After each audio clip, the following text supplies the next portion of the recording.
Sinjuri nilqalkom għal episodju ieħor dwar id-difensuri taċ-ċiviltà nisranija.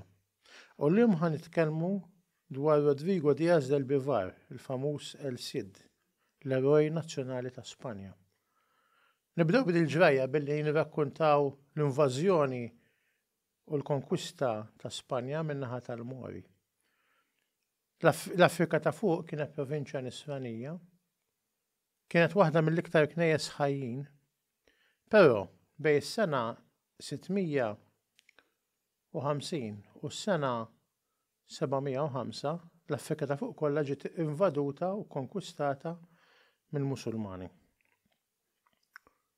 Fis-sena 705, skont il-leġenda, il-Musulmani ġew f'kuntatt mal-gvernatur tal-Belt ta' Ceuta fil-Marokk, illi dana skont ma jgħidu bintu kienet ġiet ivvjolata mir-re ta' Spanja, Rodrigo, li kien ir-re tal-Visigoti. Dan biex jipattija lil Rodrigo ftehim mal-Mori, mal-Musulmani u gwidhom biex jinżlu fi Spanja u mexxijin minn Tarik, mexxej li għalih semmija Ġebel Tarik. Attakkaw lill-Visigoti li kienu jaħkmu fuq Spanja u fil-battalja ta' Guadalete ir-re ta' Spanja, Rodrigo, ġie maqtul u Spanja nfetħet għal konkwista Iżlamika. 50 snin kienu ħadu Spanja kollha sakemm fis-sena 722 ġewwa wied qalb il-muntanji tal-Asturias Pelayo flimkien ma' grupp żgħir ta' insara Spanjoli irreżistew u fil-wied ta' Covadonga rebħu l-famuża battalja ta' Covadonga. Din wasset għal proċess twil ngħidu rikonkwista li bih l-Ispanjoli reġgħu bil-mod il-mod jerġgħu jieħdu l-artijiet tagħhom. Għal-bidu kien diffiċli, kważi impossibbli. L-Istat Iżlamiku kien b'saħħtu ħafna, speċjalment immexxi mill-Umayyadi li anki kienu ddikjaraw kalif. Ġifieri l-mexxej ta' Spanja kien mexxej reliġjuż mhux biss politiku. U bil-kapitali Cordova, Spanja Musulmana kienet waħda mill-aktar stati b'saħħithom tal-Medjuevu. Imma fl-1012 il-kalifat fi Spanja waqa'. Il-Musulmani spiċċaw fi gwerra ċivili bejniethom, dawk ta' dixxendenza Berbera, dawk ta' dixxendenza Arbija, kif ukoll dawk il-Musulmani jidhom Muwalliti, ġifieri li kienu Spanjoli li daru Musulmani, infirdu bejniethom. U dak li qabel kien stat wieħed unitarju nqasam f'ħafna stati konċentrati ma' bliet partikolari jissejħu tajfa. Aktar minn hekk ħafna mill-Musulmani ta' Spanja ma baqgħux daqstant, speċjalment il-mexxejja devoti fejn l-reliġjon tagħhom. U spiċċaw mexxu salt nid-dajfa. L-insara ħadu l-opportunità u bdew javvanzaw. Sakemm uħud mill-ulemma minn tmexxija reliġjuża Musulmana appellaw lill-Almoravidi.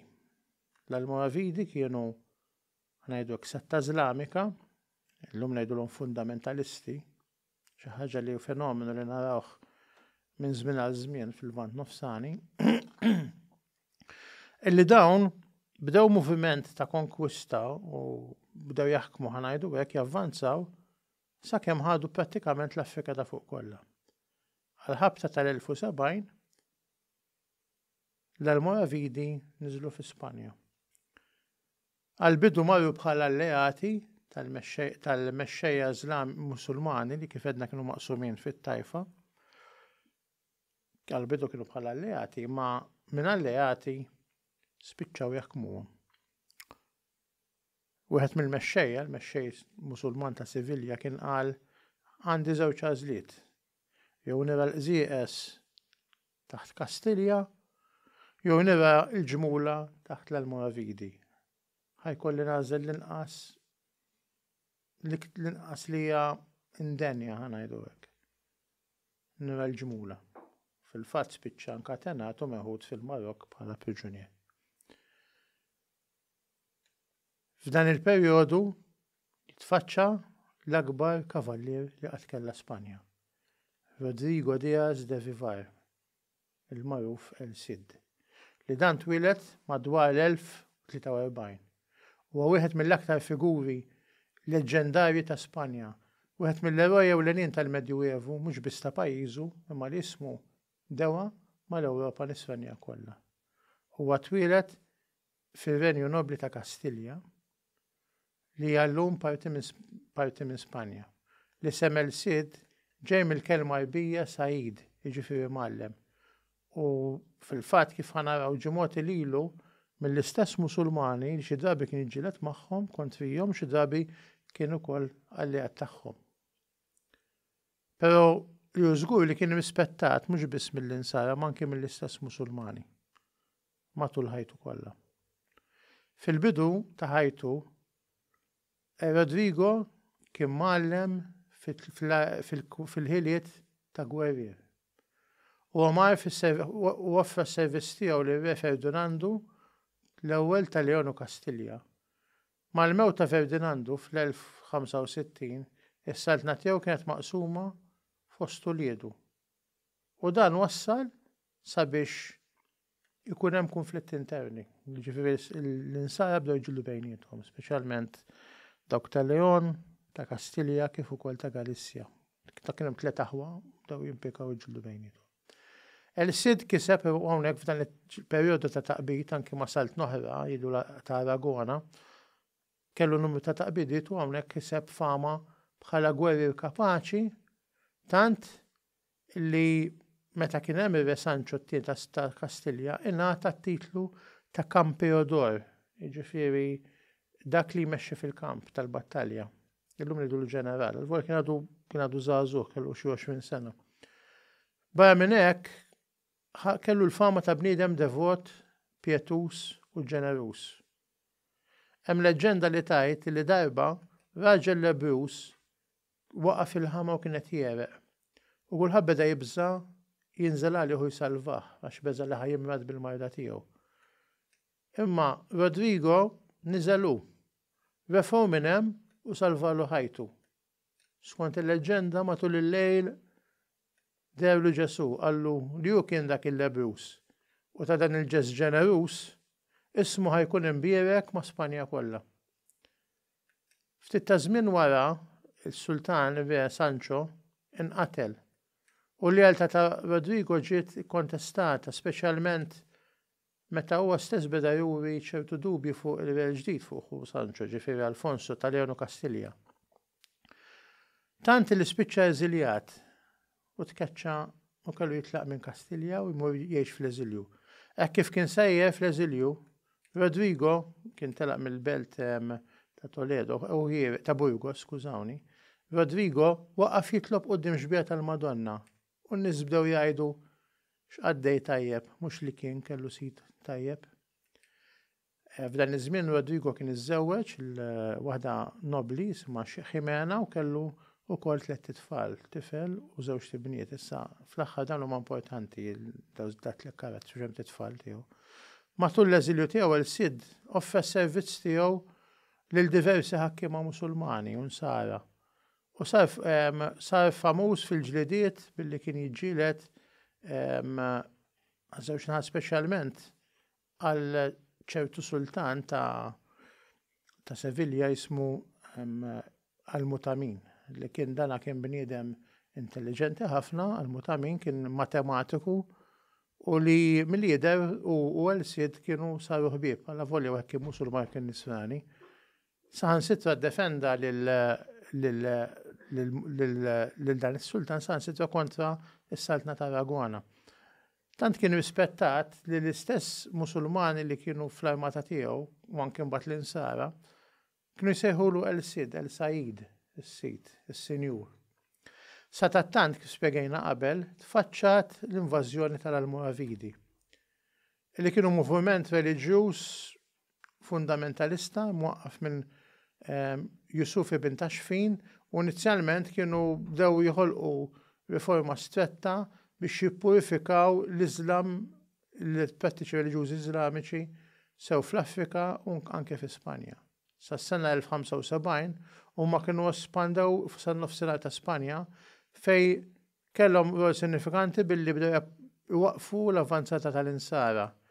Kienu qishom ħadd ma seta' jibħilhom tant illi l-istess insara kienu ġarbu telfa kbira, speċjalment ir-Re ta' Kastilja, f'battalja f'Alarcos fejn sejħula l-battalja tal-riq tad-demm.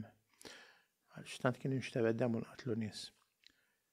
Sa dan it-tant huma tefu għajnejhom fuq is-Saltna Musulmana ta' Valencia li kienet għadha mhux maħkuma mill-Almoravidi. Issa, l-Emir ta' Valencia, li kien ħabib ta' Cid, safa maqtul minn rewwixta li kienet organizzata minn dawn l-Almoravidi. Rodrigo għalhekk ġabbar in-nies tiegħu u assedja din il-belt. Huwa kiseb il-kontroll tal-belt ta' Valencia fl-1094 wara assedju twil u stabbilixxa ruħu bħala l-ħakkim ta' din il-gżira. Għalkemm Valencia kienet belt Musulmana, el-Cid ħakem fuqha bħala mexxej nisrani, tant illi saħansitra bena katedrali hemmhekk. Madankollu il-Musulmani ħallihom jgħixu wkoll f'din il-belt. U żamm din il-belt taħt il-kontroll tiegħu sal-1099 sakemm miet, jiġifieri. It-tmexxija tiegħu f'Valencia kienet ikkaratterizzata anke minn tolleranza peress li ppermetta l-Musulmani jippratikaw l-fidi tagħhom, però jirrispetta l-wirt kulturali tagħhom ukoll, iżda wkoll ried li jkun hemm rispett u għal reliġjoni Sfanija. U allura ir-reliġjoni Sfanija bdiet tikber ukoll terġa' f'Valencia. Iżda ma dawk li kienu ppruvaw jgħinu lill-Almoravidi, kif ukoll dawk li kienu involuti fil-qtil tal-Emir li kif edna il-mexxej ta' Valencia kif edna kien il-ħakkim kien ħabib tiegħu, ma dan kien aħrax. Tant illi tom il-pina tal-mewt, fatti kienu għadna jiġu maħruqin ħajjin dawk li kienu fil-konfoffa, din il-deċiżjoni li kien ħada għal konsulta mal-ġuristi Musulmani tal-belt u għallhom xija l-pena tal-mewt tal-minu tradituru ma qalulu li jinħaraq ħaj u fil-fatt ġudikom bil-liġi li kienu jagħmlu huma stess. L-Almoravidi ppruvaw kemm il-darba attakkaw il din il-belt. Iżda kull darba el-Cid ħarbat l-eżerċitu tagħhom. Prattikament kien invinċibbli. F'kull battalja li ġġiela kien joħroġ rebbieħ. Iżda li ġara saħħtu bdiet sejra lura. U ftit wara ġiet l-aħbar li jibnu li kien mar jingħaqad mal-armata tar-Re ta' Kastilja kien ġie maqtul f'taqbida mal-Almoravidi. U meta sema dina saħħtu marret lura ħafna, tant li ftit wara huwa miet fl-1099. Hemm leġġenda li hija leġġenda ġew hemm xejn jindika li veru, però tant kienet magħrufa li saħansitra meta nħabdem film minn Hollywood kienet ġiet imdaħla fil-final li matul l-aħħar attakk tal-Almoravidi martu Jimena ordnat li l-ġisem tiegħu jiġi marbut ma' żiemel u jitpoġġa fuq quddiem imexxi l-armata tiegħu. U tant kienu jibżgħu minnu li l-figura tiegħu anke jekk mejta wasleb biex jitħarbtu dawn Musulmani u temmu l-aħħar attakk tagħhom, ġifieri ħareġ rebbieħ f'mewtu wkoll. Il-ħajja u l-emejjel ta' el-Cid ġew mortalizzati fil-Kantar del Mio Cid, poeżija epika li turih bħala gwerir leali u onorevoli. Ir-reputazzjoni tiegħu bħala mexxej militari u simbolu tal-Kavaljer Nisranija kibret u kienet iċċelebrata anki minħabba s-sens ta' onur tiegħu u l-lealtà tiegħu lejn il-fidi tiegħu minkejja illi ma kienx jiddejjaq ikollu relazzjoni tajbin anke ma' Musulmani, speċjalment meta kien eżiljat. Però dejjem żamm il-fidi Nisranija. El-Cid miet fis-sena 1099, inċidentalment is-sena illi fija kienet ġiet liberata Ġerusalemm min-naħa l-oħra tal-Mediterran. U l-mewt tiegħu markat it-tmiem tal-ħakma tiegħu Valencia, iżda l-wirt tiegħu baqa' jgħix sew permezz ta' kidbiet u kronaċi kif ukoll għaliex uliedu, speċjalment uliedu l-bniet, iżżewġu f'dawk li l-qudiem kellhom ikunu l-familji reali ta' ta' Spanja, tant illi l-monarkija Spanjola titraċċa d-dixxendenza tagħha anki minn el-Cid. Huwa kien simbolu nazzjonali tal-għaqda Spanjola u għall-ħila militari tiegħu. El-Cid jibqa' figura ewlenija fl-istorja Spanjola li jinkorpora l-virtujiet tal-kuraġġ, lealtà u onur. Fuq kollox ħajtu tagħti eżempju ta' ħajja nisranija, anki fil-komplessitajiet tal-politika. Saħansitra kellu rispett mill-istess Musulmani li kienu għadewa tiegħu. U l-eżempju tiegħu anima u ta' ħajja l-rikonkwista, il-liberazzjoni ta' Spanja mill-ħakma Islamika. Kif edna llum il-ġurnata l-familja reali Spanjola għad għandha discendenza minn El Cid. Għalhekk Rodrigo Díaz del Vivar El Cid bħala difensur taċ-ċiviltà nisranija inselmulek. Grazzi.